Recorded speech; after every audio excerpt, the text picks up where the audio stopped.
L'accouchement, depuis la nuit des temps, des millions de femmes ont accouché, mais quand il s'agit de son accouchement, et notamment quand il s'agit de son premier accouchement, ça suscite beaucoup de questions. On voit ça tout de suite avec mes invités.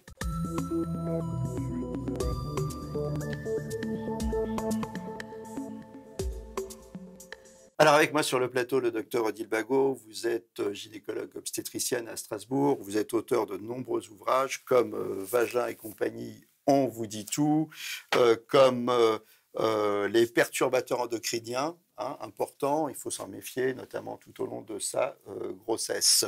Vous êtes aussi auteur de Ménopause, pas de panique, mais là aujourd'hui on va parler de l'accouchement, donc la ménopause c'est quand même pour plus tard. Avec moi également sur le plateau, Michel Bachelard, vous êtes sage-femme libérale à Nogent sur Marne, vous êtes aussi acupunctrice et vous êtes également consultante en lactation. Voilà, on a présenté tout le monde, on a tout dit.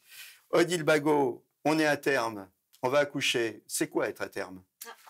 Être à terme, c'est une période. C'est pas seulement la date qu'on vous aura donnée quand on aura fait votre déclaration de grossesse. Cette date du terme correspond à 41 semaines sans règles. Nous parlons toujours de semaines sans règles, de semaines d'aménorrhée. Mais un bébé est mûr à partir de 37 semaines d'aménorrhée. Avant, il sera prématuré et après 42 semaines, il est post-mature, mais après 42 semaines, il n'est plus dans le ventre de sa maman parce qu'impérativement, on l'aura sorti avant parce qu'au-delà de 42 semaines, on prend trop de risques. Donc, on est à terme entre 37 et 42 semaines sans règles. Et quand on est à terme, qu'est-ce qu'on fait ? On fait sa valise. Oui, on fait sa valise. Qu'est-ce qu'on met dans sa petite valise ? Alors, on va mettre plein de choses dans sa valise. On va préparer une grosse valise pour le séjour dans lequel il y aura les vêtements pour la maman, pour le bébé, la petite brosse, le thermomètre, toutes les petites choses pour les soins essentiels. Et puis, on va préparer quand même un petit sac spécialement dédié à la salle de naissance dans lequel on peut mettre des choses particulières telles qu'un brumisateur parce que quand on a une péridurale, on ne peut plus boire, une tenue confortable pour la maman.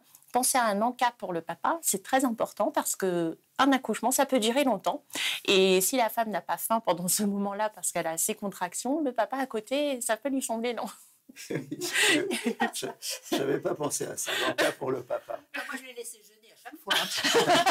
Vous êtes dur avec les hommes, Odile, vous êtes dur. Quels sont les signes annonciateurs de l'accouchement ? Alors, il y a il y a deux possibilités. La plus médiatisée, c'est la perte de liquide amniotique, qu'on dit perte des os, mais ce n'est pas la plus fréquente. Et surtout, ce n'est pas forcément ce qu'on peut imaginer ou voir dans les films, c'est-à-dire la grosse flaque d'eau, le pantalon mouillé, etc. On peut perdre du liquide amniotique un tout petit peu, en faible quantité, et c'est quand même, ça marque le début du travail. Ou alors, on va avoir des contractions. Mais des contractions fortes, pas les petites contractions qu'on a pendant la grossesse. Alors, avant tout ça, les signes annonciateurs, c'est quoi ? C'est on ressent des choses particulières, on a des petites contractions annonciatrices, on a des mots particuliers. Pas toujours. On n'a pas forcément quelque chose qui va nous annoncer, tiens, demain, ça va être mon accouchement. Ça peut tout à fait arriver comme ça. La veille, on était en train de se balader, on était au cinéma, à l'époque où on pouvait encore y aller. Et puis là, maintenant, on a les contractions qui arrivent, où on perd le liquide amniotique. On n'a pas toujours des signes annonciateurs. Une question qui angoisse tout le monde, les femmes comme les hommes, quand est-ce qu'on doit partir à la maternité ? Alors effectivement, on va partir à la maternité quand on a perdu le liquide amniotique ou alors quand les contractions qu'on ressent qui sont intenses sont régulières, c'est-à-dire qu'elles vont revenir toujours espacées du même temps, qu'elles vont toutes avoir la même intensité. Alors là, il faut être précis. Oui. Les contractions régulières, intenses, qu'est-ce que c'est ? Je crois que tous les hommes qui ont vécu un accouchement, il y a leurs femmes qui disent je crois que j'ai des contractions. Tu crois, mais t'es sûr voilà, c'est le genre de truc. Est-ce qu'on doit partir ? On part pas. Alors, qu'est-ce que c'est des contractions régulières où là, on va prendre la petite valise et puis on va foncer à la maternité ? Alors, régulière, on a coutume de dire toutes les 5 minutes, mais ce qu'on peut noter et retenir, c'est moins de 10 minutes.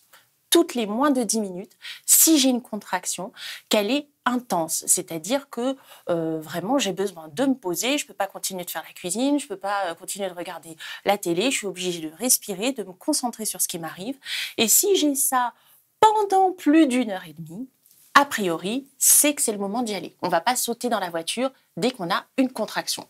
Et quand on a les contractions et que c'est le moment d'y aller, c'est pareil, on ne fonce pas, on ne prend pas de risque, hein, on y va tranquillement quand même à la maternité, on a encore du temps, un peu.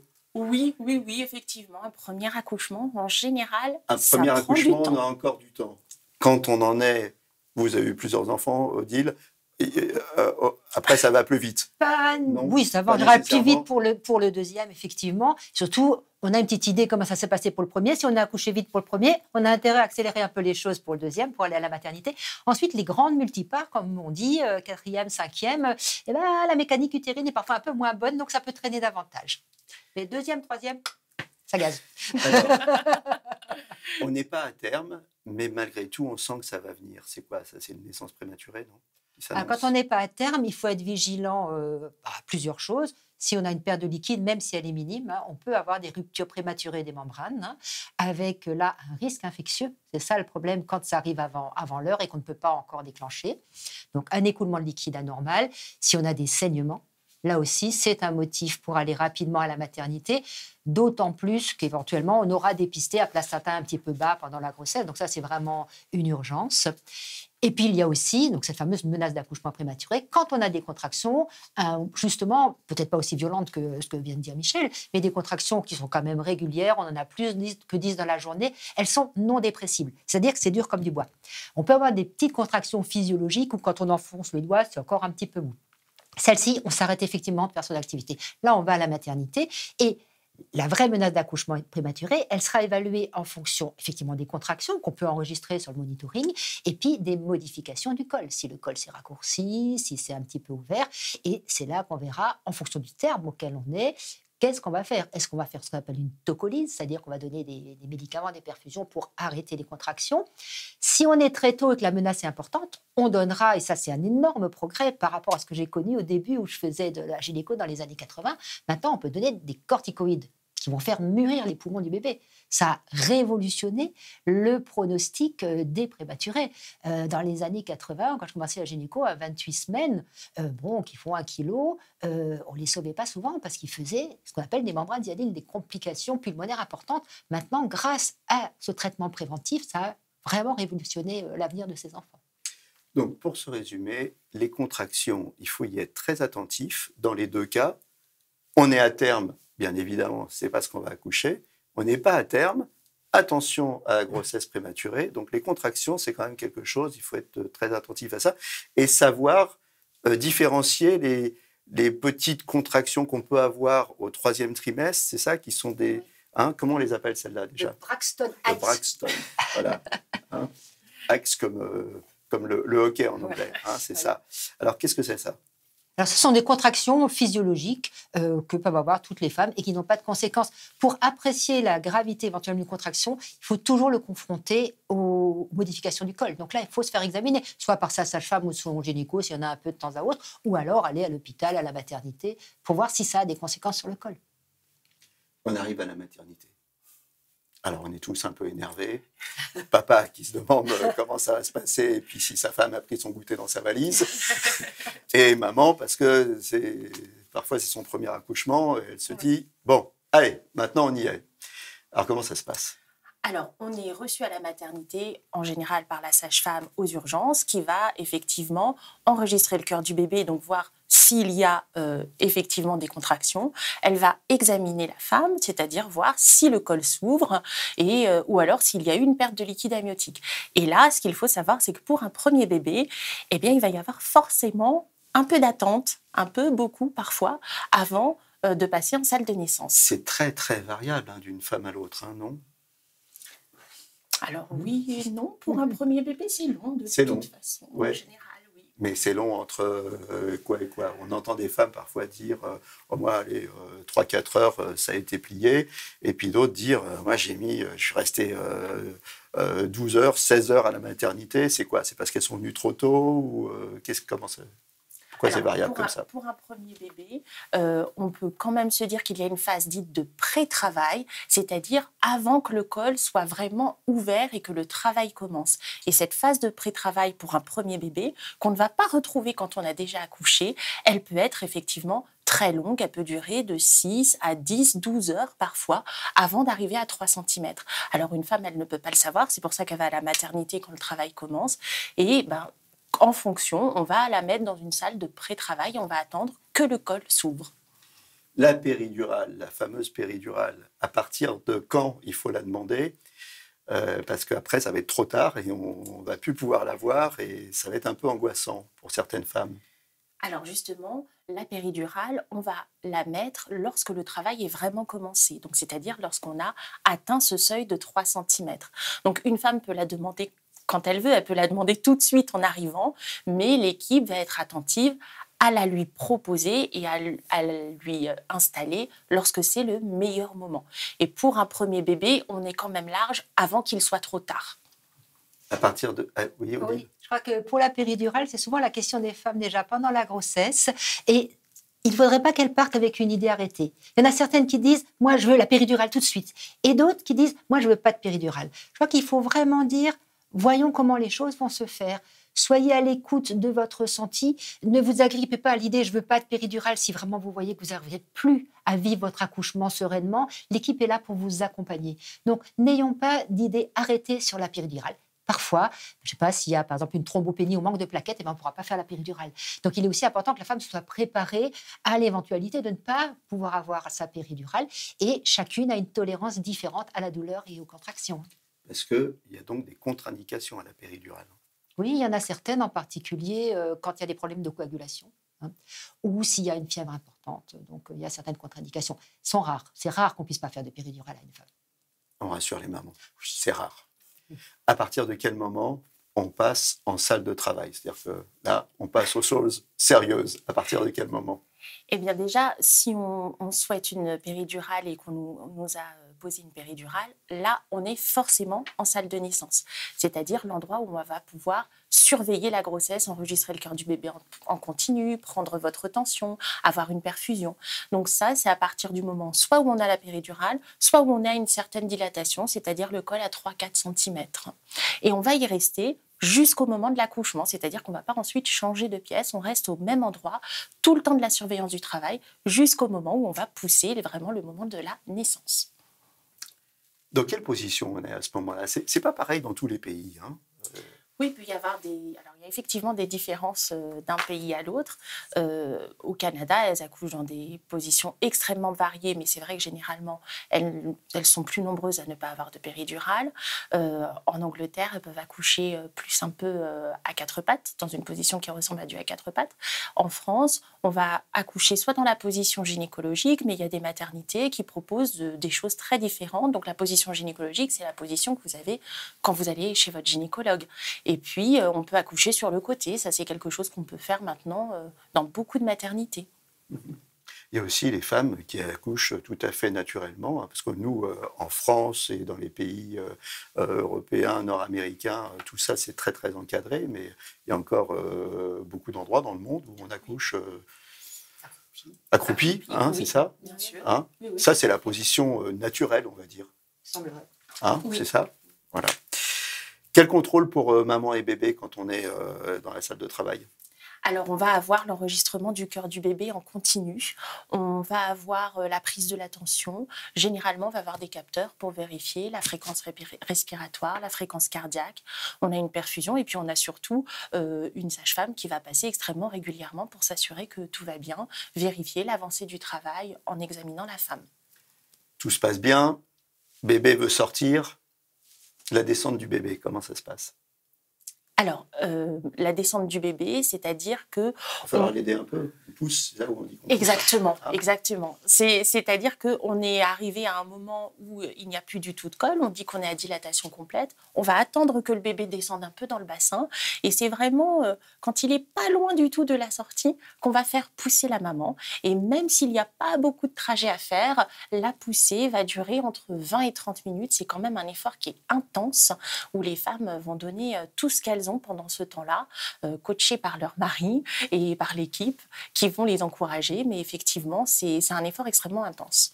C'est cette phase-là, en fait, qui peut être la plus douloureuse et puis qui fait peur à beaucoup de femmes, c'est normal, parce qu'un bébé, la tête d'un bébé, c'est quel diamètre à peu près? Plus que ça, ça a entre 9,5 de diamètre, Voilà. un débit, 9,5, 10. Oui, bah, moi je pensais que c'était ça, 10. Hein, Non, il est un peu petit celui-là. Ah bon, il est un peu petit. Petit le moitié. Bon, oui, donc il faut que ça passe quand même. C'est Et c'est vrai que, comme dit Michel, les femmes n'estiment pas, pour leur premier bébé, combien cet effort est important. Il faut vraiment, vraiment mettre la gomme. Ouais. Alors, bébé, il est sorti, il est tout content. Première chose qu'il fait, il pleure. Alors, c'est normal, ça. On se dit, il a mal, non? Il déplisse ses alvéoles. C'est bon signe quand il pleure, au contraire. Oui, c'est bon signe, mais c'est vrai qu'il faut aussi se dire qu'un bébé, pour qui la sortie a été longue, pour lui aussi, il va pas forcément crier tout de suite. Et quand il est, maintenant c'est ce qu'on essaie de faire, un accueil physiologique, plus doux pour le bébé, s'il est accueilli sur le ventre de sa mère, enfin ou sur son torse en tout cas, il peut tout à fait prendre une première respiration sans crier et il ira très bien tout de même. Ça, c'est plus doux, parce qu'avant, on le prenait comme ça, puis on lui mettait une petite tape en disant « tu vas pleurer ». Oui, ça, les pratiques ont changé. Bienvenue dans le monde. Voilà. Bon, donc on le met sur le ventre de maman et là, après, qu'est-ce qu'on va faire? On va couper le cordon. C'est fini pour bébé. Oui. On a coupé le cordon. On ne va pas le couper immédiatement, on attend un petit peu maintenant qu'il arrête de battre et on va proposer au papa, notamment s'il a envie de le couper, sinon c'est la sage-femme ou le gynécologue qui le fera. Le cordon. Non. Hein, je pose la question. Enfin, on ne leur a pas demandé, mais je pense que ce n'est pas énervé un cordon. Alors ça, c'est quand tout se passe bien. Odile Bagot, les difficultés pendant l'accouchement. Alors, premièrement, quand il y a des difficultés, on informe toujours la maman. Oui, alors il est vraiment important, dans la mesure du possible, en dehors de l'urgence absolue où il faut être en salle de césarienne dans 30 secondes, où on n'aura pas le temps de donner tous les détails. Je prends l'exemple plus connu, ça s'appelle la procidence du cordon. Le cordon du bébé, souvent au moment où on rompt la poche, va passer devant sa tête, va se coincer et le bébé n'est plus alimenté. Là, on n'a pas le temps de faire un signer un consentement. On court en salle de césarienne, la sage-femme remonte la tête pour qu'il y ait encore du sang, on fait la césarienne et ensuite, c'est très important de débriefer. Mais tous les autres gestes qu'on va faire, il est essentiel de les expliquer, de dire pourquoi on va faire ceci, pourquoi maintenant on va appeler l'interne ou le chef de clinique parce qu'il se passe quelque chose, pour qu'éventuellement il y ait une intervention, par exemple instrumentale. Donc ça, on a toujours le temps de le faire, d'habitude au moment du travail, et c'est très bien aussi qu'au moment de la préparation à l'accouchement, même si effectivement les accouchements c'est quelque chose qui se passe dans la grande majorité des cas bien, important d'informer la femme de ce qui peut arriver, qu'elle ne parte pas forcément avec une idée complètement idéalisée de l'accouchement, parce que c'est pas toujours une partie de plaisir. C'est vrai que le résultat c'est ce qui peut nous arriver de plus beau, mais c'est quand même sportif. Alors, il faut expliquer aux gens pour recueillir leur consentement, mais aussi pour diminuer l'anxiété par rapport à un événement imprévu. C'est important, ça. Ça a été démontré dans tous les gestes médicaux. Je me souviens d'une étude, par exemple, pour la colposcopie, où on évaluait le stress des femmes selon qu'on leur a expliqué ou pas expliqué le geste. Ça change tout. Donc là, si on a expliqué avant... Alors, quel geste on peut avoir? Qu'est-ce qui peut se passer pendant le déroulement du travail? Qu'est-ce qui peut se passer? Le déclenchement, par exemple. Alors, on a des déclenchements qu'on peut faire avant que le travail commence, soit pour des causes maternelles. Le plus courant, ce qu'on voit assez souvent, c'est une femme qui est sous anticoagulant, qui a des risques de phlébite. Donc là, on va programmer l'accouchement, le déclenchement, pour qu'on soit entre deux piqûres d'anticoagulants. Les femmes qui ont un diabète sous insuline, on a tendance à programmer aussi l'accouchement. Des femmes qui nécessiteraient un traitement qui n'est pas compatible avec la grossesse, on a malheureusement parfois des pathologies comme un cancer du sein qui se développe en cours de grossesse, l'urgence, ça va être traiter la femme. Donc là aussi, on peut déclencher avant. On a des causes fœtales, parce que le bébé est fragile, parce qu'il faut l'accueillir dans un certain contexte, ou des causes liées à la grossesse elle-même, un bébé trop gros, ou une disproportion, par exemple, entre le bébé et le bassin de la maman. Donc ça, dans ces cas-là, on va déclencher. Dans certains cas, on va carrément programmer la césarienne, souvent pour des questions de bassin, ce qu'on appelle de disproportion, parce qu'on a le bassin, c'est rigide, on a la tête, on peut un petit peu l'aplatir, mais pas trop. Maintenant, il faut que ce soit compatible les deux. Donc là, on peut faire une césarienne avant tout début de travail. La césarienne, justement, on y vient.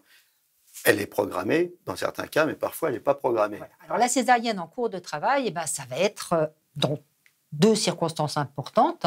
La première, On suit bien le rythme cardiaque fœtal pendant tout le travail, par le fameux monitoring.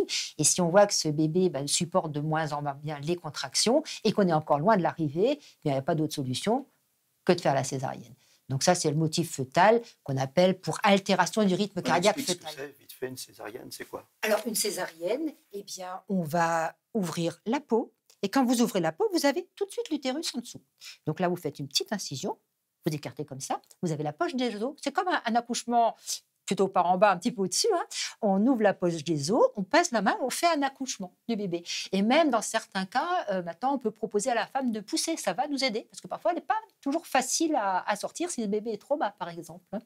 Et donc, une fois que le bébé est sorti, là aussi, si tout le monde va bien, on peut maintenant le laisser un tout petit peu avec sa maman, parce qu'avant, on lui prenait violemment, on allait mettre les tuyaux, aspirer tout ça. Le papa était parfois à côté. Maintenant aussi, le papa peut être là pour essayer de se rapprocher un maximum des conditions naturelles de l'accouchement quand il y a une césarienne. Et puis ensuite, on recoupe. Bébé, il y a des fois, il ne veut pas sortir. Alors là, on utilise quoi? Les ventouses, les forceps. Voilà. Qu'est-ce que c'est déjà? Si le bébé est suffisamment descendu, c'est-à-dire s'il est engagé, s'il est au-dessus d'un certain niveau, même si le col est tout à fait ouvert, ce sera la césarienne. Si le col ne s'ouvre pas, ce sera la césarienne. Mais s'il a dilatation complète, qu'il est suffisamment bas, qu'il est engagé, à ce moment-là, on peut l'aider. Alors la ventouse, c'est un petit dispositif qu'on va poser sur la tête du bébé et qui va donc bien l'accrocher. On fait le vide et puis on va le sortir comme ça. Alors, ça leur fait un petit chapeau comme ça, voilà, parfois un petit hématome. C'est pas très joli. On a peur d'avoir un bébé après qui a une ça, tête un peu déformée. Ça revient? Oui, ça revient, ça se modèle très bien. L'avantage de la ventouse, et vous savez, moi je suis d'une école où on faisait quasiment pas de forceps, on faisait des ventouses, c'est qu'on fait peu de dégâts, on fera peu de dégâts au niveau du vagin. Les forceps, donc ça c'est des instruments ou les cuillères, c'est des instruments métalliques qu'on va placer donc délicatement le long des parois du vagin pour bien le mettre sur la tête du bébé. C'est quand même plus contendant qu'une ventouse, mais parfois on n'a pas le choix. Et là aussi c'est une question d'entraînement et d'opérateur. Et là aussi, on va aider ce bébé à sortir, soit parce qu'il en a besoin en urgence, soit parce que ça frotte un peu, soit parce que la maman est très très très fatiguée. Alors, on fonce un peu parce qu'on arrive bientôt au terme de l'émission. L'épisiotomie. Épisiotomie, elle n'est pas systématique. Ça s'évalue à la dernière seconde. On voit le périnée qui devient blanc. Là, on se dit, si on ne fait pas l'épisiotomie, ça craque. Et la déchirure peut être plus compliquée que l'épisiotomie. L'épisiotomie ou la déchirure demande à être suturée de manière très, très minutieuse parce qu'on va réunir, et ça c'est important, en un point, les parties postérieures des lèvres, la partie de la peau qui va du vagin jusqu'à l'anus et ce qui rentre dans le vagin. Et ça, c'est un point très délicat qu'il faut bien suturer, sinon il va faire mal après. Tout n'est pas fini. Après, il y a la délivrance. Qu'est-ce que c'est la délivrance? Alors, la délivrance, c'est la sortie du placenta. Le placenta qui est l'organe qui a permis au bébé de grandir, de le nourrir, de le faire respirer. Et c'est le seul organe jetable de l'organisme, puisqu'il il dure pour 9 mois. Et à la fin des 9 mois, eh bien, la maman va pousser, une fois que le bébé est sorti, pas beaucoup, une fois ou deux. Et puis le placenta va sortir à ce moment-là. Bébé, il est sorti, qu'est-ce qu'on lui prodigue comme soin? Alors maintenant, un minimum. On s'est rendu compte que plus on les laissait tranquilles et mieux ils allaient. Voilà. Donc on le lave un petit peu et puis après on le repose sur le ventre de maman et on laisse papa, maman profiter du bon moment. Exactement, exactement. On favorise vraiment son arrivée la plus cocooning possible, on va dire. Alors bébé, il a faim rapidement. Combien de temps après il a faim? Alors, il peut avoir un réflexe de succion extrêmement rapidement, c'est-à-dire que dans l'heure qui suit la naissance, en général, il va avoir le réflexe qui nous montre qu'il va avoir envie de téter. Biberon, allaitement? Alors, pour ce premier réflexe de succion, en général, il est sur sa mère, donc très souvent, on va même si on veut donner le biberon, avoir une première tétée qui se fait comme ça parce qu'il est sur nous de toute façon. Et ensuite, après, l'important, c'est d'avoir eu les informations et puis chaque femme va faire en fonction de son ressenti. Il faut avoir les informations les plus larges possibles parce que quand on n'a jamais eu de bébé, il faut se laisser la liberté au moment où on va avoir le bébé sur soi de se dire, tiens, j'ai envie de donner finalement le sein alors que ce n'était pas mon projet de départ ou cette sensation ne me plaît pas spécialement et je vais finalement donner le biberon. Toutes les femmes peuvent allaiter ou il y a des femmes qui ne peuvent pas allaiter, même si elles ont envie? Il y a certaines situations dans lesquelles c'est compliqué d'allaiter, mais elles sont assez rares, et notamment quand on a eu une chirurgie de réduction mammaire. Oui, là, c'est un cas où ça peut être en tout cas, difficile. Il ne faut pas culpabiliser. Si on n'arrive pas à donner le sein, on ne culpabilise pas. L'accouchement et après, le baby blues, Odile. Baby blues, 75% des femmes ont une vraie chute de morale. Elles pleurent toutes les larmes de leur corps en disant « Je suis très, très, très heureuse d'avoir un bébé ». Et elles ne comprennent pas pourquoi elles sont dans cet Et état-là. alors, C'est pourquoi quelque chose qui...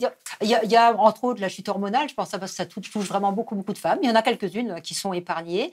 C'est fréquent, c'est courant, ça s'accompagne et ça passe. Attention, soyons vigilants à la dépression du postpartum, parce que là, on passe beaucoup à côté. Ça touche 10% des femmes. Et là, c'est 2 mois, au moins, pendant les 2 premiers mois, où il faut vraiment faire le diagnostic. Bisexuel, on reprend combien de temps après? C'est variable, c'est comme on veut.